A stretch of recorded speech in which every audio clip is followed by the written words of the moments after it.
Guys, welcome back to another video, and this is going to be a top 5 video, and I'm going to be talking about the top 5 Switch games that I think are the most underrated. And just a heads up, I'm going to be talking about sales a lot, so just a heads up for that, and without further ado, let's go on to number 5. Number 5 is Yoshi's Crafted World. Now, this game is an excellent 2D platformer, and in my opinion, I think it's better than a lot of the new Super Mario Brothers games. It just has, Yoshi, you eat enemies and throw eggs. It's just the normal Yoshi formula, but adds some new stuff, like this kind of like armor you can use, and you can use amiibo to get, I guess, never, I don't know what it's called. It's not armor, I don't think, but you can just take more hit points, which is pretty cool. There's different colors of Yoshis you can choose, a lot of customization, and the level design is really cool, a lot of different ideas. One problem I do kind of have is it's just an idea is really cool, but it only uses it in one level. But here's why I think it's underrated. Well, first of all, as I said before, it's just a really good 2D platformer. But another thing, it sold 2 million copies, around, not exact numbers, but that's just honestly, that's not a whole lot compared to like Super Mario Maker or New Super Mario Brothers U Deluxe. It's just not that much, and people usually don't talk about it. I just think a lot more people should play it since it's a good 2D platformer. So yeah, that's basically about it for Yoshi's Crafted World. On to number 4. Number 4 is the Xenoblade series.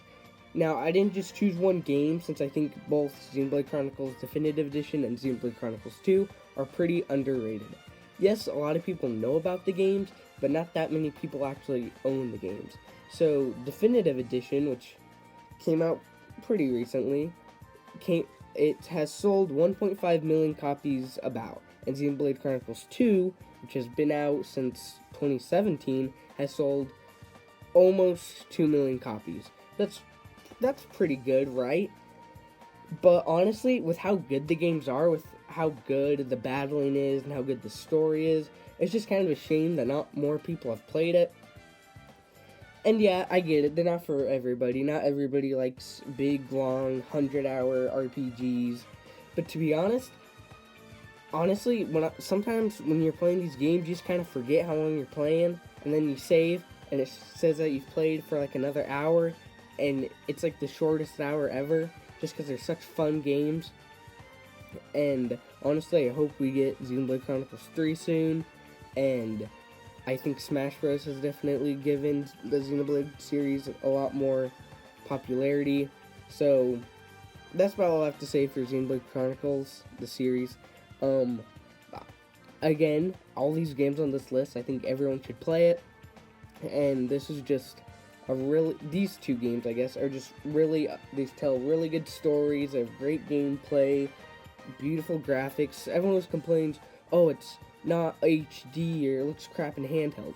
Well, yeah, it's a huge game on handheld. You can't really expect it. Just ignore the people who say the games look like crap. They don't. So just go get the games. They're awesome games. On to number 3. So number 3 is Mario plus Rabbids. This game sold about another 2 million, about on par with the rest of the games I've talked about. And, well, the reason I'm mentioning sales is just kind of to get an idea of how many people have played it. Because obviously if it sold like 10 million, then it can't really be an underrated game.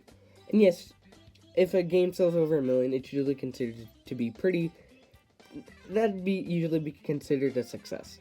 But with Mario plus Rabbids, it won tons of E3 awards. We're getting a sequel next year. It's made by Ubisoft. I think just the strategy gameplay of it is super fun. The story's pretty good. But again, it's just another one of these games that a lot of people don't really seem to talk about that much. It's getting a sequel, but then the sequels usually sell worse than the first game, just because if people didn't like the first game, they're not going to get the sequel. So that's why sequels generally don't sell as good. So that's why I think Mario plus Rabbids isn't going to be that popular. I mean, it was the first Switch game I've ever played, but I just think it's an awesome, really fun game. More people should try it out. I honestly, a lot of these reasons for all these games are going to be pretty much the same. It's just a good game that not a lot of people have tried. But yeah, as I said before, just really good strategy, tons of different characters, awesome worlds to explore, tons to do, tons of collectibles. On to number 2. Alright, number 2 is Paper Mario The Origami King, which sold about 3 million. Now, it is the best-selling Paper Mario game ever, but to be honest, with how good of a game The Origami King is, more people need to play. The story is hilarious and fun and interesting. The gameplay is super fun, just exploring everything and hitting everything with your hammer, throwing confetti things at everything, I guess. The gameplay, the ring battling thing is awesome. And to be honest, everyone just hates on it because, oh, it's not like a game that came out 16 years ago. Because the first 2 Paper Mario games were turn-based games. But the last 4 Paper Mario games haven't. So I could get you wanting it to go back to how it used to be. But you can't just hate on a game just because it's not exactly like a game that came out a decade or 2 ago. So I just think people give it too much hate just because it's not exactly like all the older Paper Mario games. I think everyone should give it a shot. It's a very fun game. The humor is very self-aware that it's a video game. But yeah, the graphics are amazing. Everything looks like paper, cardboard, similar to Crafted World. But I guess on to the last one, number 1. Number 1 is ARMS.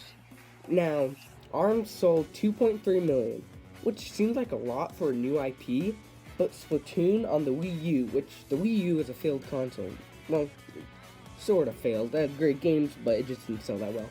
But Splatoon sold about 4 to 5 million copies, and that was a new IP on a on a console that didn't sell that well. And ARMS on a console that sold really good only sold about 2 million.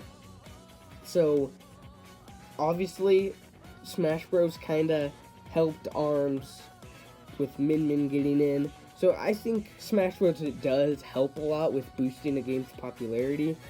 But ARMS, it's a really, really fun fighting game. There's so many different things to do. I know people complained a lot about there not being a story mode, which, yeah, I can get. There may need to be another mode or two.